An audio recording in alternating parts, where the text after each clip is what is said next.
It's a pleasure to rise today to speak on Bill C-2, and I really want to focus my discussion today on the tax-free savings account. And I find it very interesting that some of the comments on the other side of the floor are talking about this tax-free savings account that we initiated, something the Conservative Party is very proud that we put forward, and something that I think many Canadians appreciate. I know going around my riding of foothills in southern Alberta during the campaign and other times during the year that Canadians, and especially my riding, appreciated the increase in the tax-free savings account. This is something that Canadians use to save for their children's education, perhaps to buy their first home, or maybe to have a comfortable retirement. But the fact with the tax-free savings account is a flexibility that allowed Canadians to save. And for the members opposite to somehow claim that this was just a way for us to pander to our base, well, if the middle-class Canadians who supported TFSA as our base, I'd be more than happy to take them. And the fact that they're saying that this is something that they would say this is dollars that are not going to the Treasury, that they would be spending better, I find that to be an arrogant statement, especially this is coming from a government who has horribly gotten the math wrong in their middle-class tax cut, is now going into $30 billion annual deficits, despite having a pledge for $10 billion deficits. Their financial plan is a mess, and yet they're telling Canadians, we do not want you to have the benefits of a tax-free savings account because we feel that we would spend those dollars better than you would. I find that extremely disingenuous to tell Canadians that a government could spend their dollars better than they could. Mr. Speaker, I wanted to talk a little bit about what the tax-free savings account really means to Canadians. And we talked about, or we heard members opposite talking about that this is something that very few Canadians actually use, and this is something that's really just a tax haven for the wealthy. Well, 11 million Canadians have a tax-free savings account. That is certainly more than just wealthy Canadians. 80% of those are making $80,000 or less. And of those who max out their TFSA, 60% of those are making $60,000 annually or less. These are not wealthy Canadians. These are Canadians these are hardworking Canadians who are making difficult choices for their family. Difficult choices that they feel will benefit them in the future. Like I said, whether that's saving for their first house, saving for their children's education, or finding an opportunity to save for retirement. These are hardworking Canadians making these choices, these financial choices that they feel is best for them. And where is it that the government should step in and say, we know better than you when it comes to savings? These are Canadians who are just simply trying to have a sound financial plan.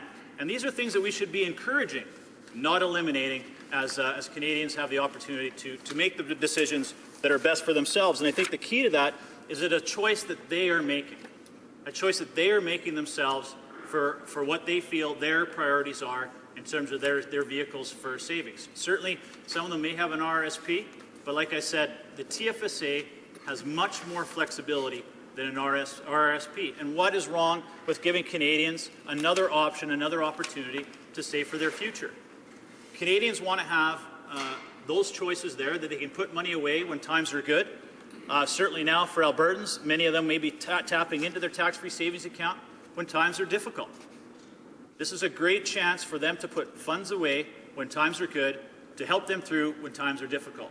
Especially when times are tough and they don't have that savings, they're going to be relying on government social programs, whether it's EI or other opportunities. So any time that we have that they can be self-sufficient and rely on their own savings, I think that's a benefit for the government. Now, the new Liberal government's approach to this is, I believe, misguided. They want to take away something that's been extremely popular. Like I said, 11 million Canadians have a TFSA. They want to take away something that allows Canadians to make their own choice and whatever their unique savings goals might be. And then this is in favor of that. Not only do they want to take away the TFSA, but they're going to be implementing a mandatory CPP increase, which is going to be something that not only hurts a Canadian taxpayer, it's another additional $1,000 a year, but also impacts Canadian business owners, as they have to also match those fees. So why would you be putting in a mandatory savings when you have a great opportunity here that many Canadians take advantage of, and it's not mandatory. It's something they can put as much or as little into for whatever they can afford, whatever they feel best benefits them and their families. You know, and I guess it's interesting, and I want to touch on this again a little bit, is what kind of message is this sending to Canadians when this Liberal government is saying to Canadians, we want to take away some of your options for savings, but at the same time, we're going to use those dollars to try and mitigate this massive deficit that we're going to be passing on to you, the taxpayers. So we're going to be taking with one hand and taking with the other. And I find that to be extremely frustrating for Canadians who are trying to save for their future. Mr. Speaker, and what also makes this important right now is the Parliamentary Budget Officer released a report earlier this year that stated that household indebtedness and financial vulnerability in Canada is increasing. And it showed household debt servicing capacities are continuing to trend upward, while continuing capacity to meet those debt obligations is diminishing. This shows that we should be giving Canadians every opportunity to save when times are good. So when times are tough, when they are like they are right now, especially in Alberta and Atlantic Canada and Saskatchewan, that they have an opportunity to have a savings there that they can tap into when they need it. And reducing the TFSA contribution limits will simply reduce the abilities of Canadians to save for retirement and to protect themselves during those economic downturns. TFSAs remove barriers for all Canadians to maximize their financial positions, and it really is a shame this Liberal government wants to decrease Canadians' ability to use this tool to save for their future. Now, the other issue that is at hand here with Bill C-2 is this middle-class tax cut. Now, I'm sure this is a vision that is quite burned into Canadians' brains during the election campaign. The Prime Minister went coast to coast to coast, and I quote, he said, $1 billion tax cut for the middle class, paid for by a $3 billion increase on high-income earners. However, the Liberals got their numbers completely wrong. This middle-class tax cut is anything but revenue neutral. In fact, the Parliamentary Budget Officer has said this tax reform, I won't call it a tax cut, this tax reform is going to cost Canadians $8.9 billion over the next 6 years. That is anything but revenue neutral. And again, it shows that the Liberal government is going to be taking away with one hand and taking away with the other. To say that this is a middle-class tax cut when only the average Canadian who qualifies for this will be getting $6 a week. $6 a week. I don't think that's going to have a profound impact on stimulating our economy or making a big impact for middle-class Canadians.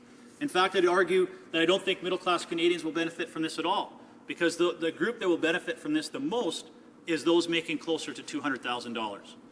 So what we're going to be doing is we're going to be penalizing those hardworking Canadians, usually those who have started businesses, created jobs, grown our economy, worked extremely hard to be in that higher tax bracket.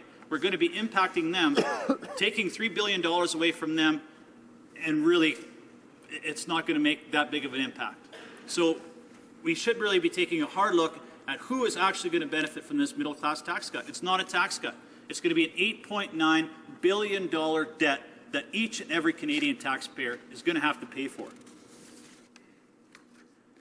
Like I said, we shouldn't be impacting or discouraging Canadians from saving. We shouldn't be discouraging those hardworking Canadians who are job creators, who have started businesses, who have helped grow in our economy. And what I see from this Bill C-2 is miscalculations, impacting our business owners and our entrepreneurs, and not having the impact, the financial impact that the Liberals have said it would have. So in conclusion, Mr. Speaker, I can see my time is running out. Really what I wanted to encapsulate here is I encourage all members of this House to vote against Bill C-2. I do not see that this is going to have the financial impact that they are saying, other than increasing our massive debt, our growing debt. And really it comes down to this, Mr. Speaker.